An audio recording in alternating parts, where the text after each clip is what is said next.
Um, we opened out of town. We went to San Bernardino. Most people remember Rock Hudson as the perfect Hollywood leading man, tall, confident, calm, and impossibly handsome.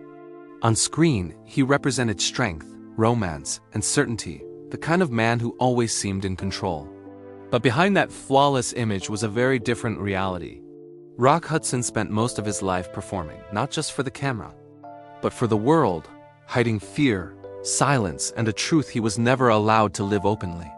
Before he became Rock Hudson, he was Roy Harold Shearer Jr., born on November 17, 1925, in the quiet town of Winnetka, Illinois. The Great Depression shaped his childhood early. His father struggled as an auto mechanic, and when the pressure became too much, he left. That kind of loss leaves more than absence. It teaches a child that stability can vanish overnight. Roy learned quickly not to rely on permanence. Silence became his shield.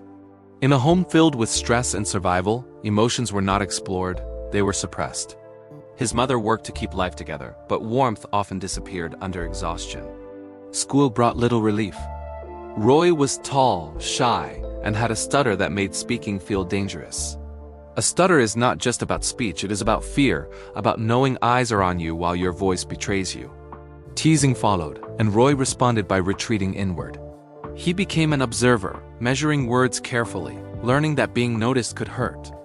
Alongside this was a deeper awareness that he was different in ways he could not explain, especially in a time when there was no safe space to question identity. Movies became his refuge.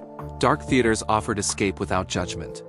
Cary Grant, Clark Gable, and Gary Cooper represented confidence and permission, men who moved through the world without apology. Roy did not just admire them, he studied them. After World War II and a brief Navy service that gave him no direction, Roy drifted to Los Angeles, unsure of who he was, only certain that his future was not back home.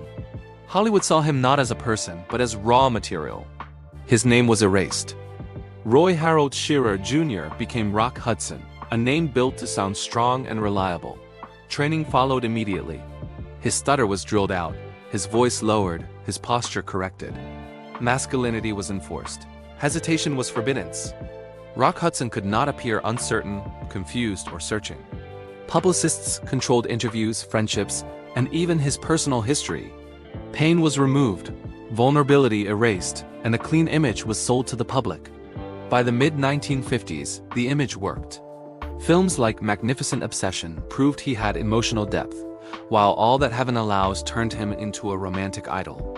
The irony was painful. On screen, he played men searching for meaning and love, while off-screen, he lived in constant concealment.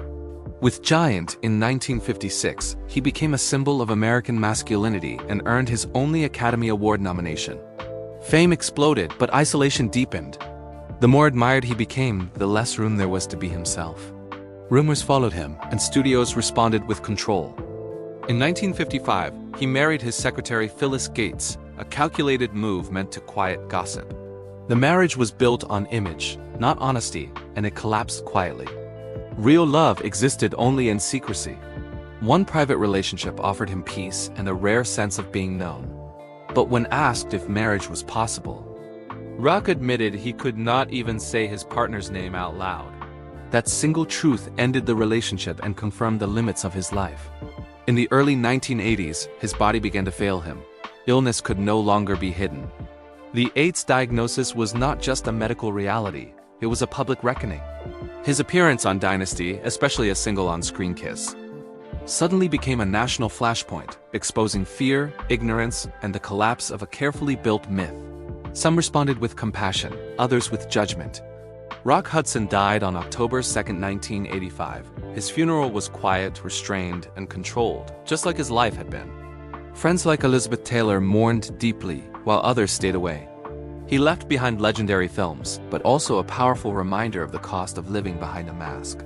If stories of hidden lives, lost freedom, and untold Hollywood truths matter to you, make sure to like the video, subscribe, and turn on notifications for Hollywood Bulletin, where real stories are finally told.